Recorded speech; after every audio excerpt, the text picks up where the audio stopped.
Halo, shalom, salam sejahtera bagi kita semua. Salam kenal, salam santun, salam tajim, salam hormat. Assalamualaikum warahmatullahi wabarakatuh. Saya Lina Wijaya, izin tanggapi yang satu komentar dari seksli atau apa ini ya. Akhir zaman apa yang dikatakan Yesus Bu Lina, Matius 7, 21 sampai 23. Ini sudah sangat sering dibahas teman-teman. Sebenarnya Matius pasal 7 ini berawal dari ayat 15, 16, 17, 18, 19, 20, 21, 22, 23. Lalu kenapa hanya mengambil 21, 22, dan 23? Kenapa tidak membaca perikopnya? Bahwa penghakiman ini ditujukan kepada nabi palsu, guru palsu.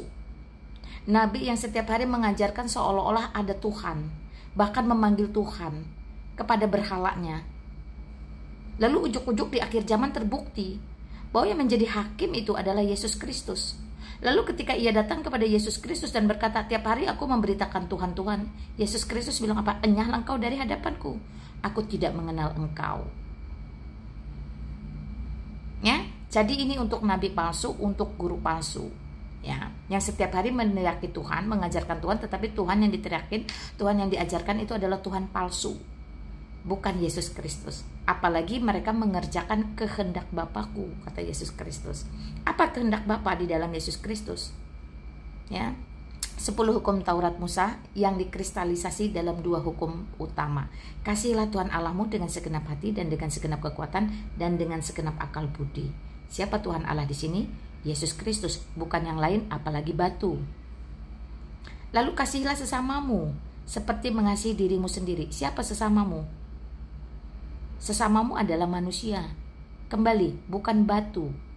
Jadi bukan batu yang harus kau sembah, kau puji, kau datangi, kau keluarkan uang, tetapi sesamamu.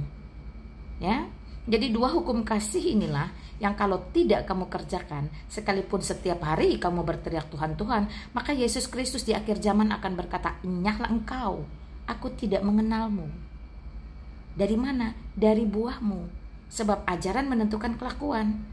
Kalau setiap hari kelakuanmu, ajaranmu menyuruh kamu penggalah, perangilah, desaklah orang kafir, persempitlah jalan mereka, geruduk rumah ibadahnya, persulit izin rumah ibadahnya, dan seterusnya.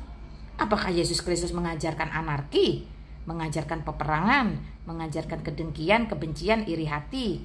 No, itu sumbernya dari iblis. Itu sebab ketika kamu adalah nabi palsu, guru palsu, mengajar tentang Yesus palsu, tentang Tuhan palsu, di akhir zaman, Yesus Kristus yang adalah Allah Tuhan dan satu-satunya hakim yang adil, otomatis akan mengusir engkau.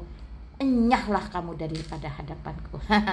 Jadi penghakiman ini tidak ditujukan kepada saya, kepada teman-teman semua seluruh dunia yang percaya kepada Yesus Kristus sebagai Allah Tuhan dan Juru Selamatnya, kemudian mendedikasikan hidupnya hanya untuk penginjilan.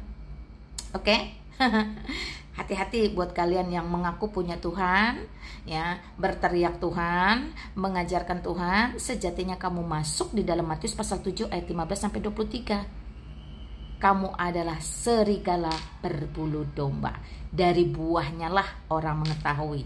Ketika kelakuanmu lebih suka kebencian, kemarahan, perang, keributan, rusuh, provokasi, geruduk sana, geruduk sini, ribut sana, ribut sini, fitnah sana, fitnah sini, maka jelas penghakiman itu akan muncul kepada dirimu sendiri. Oke ya?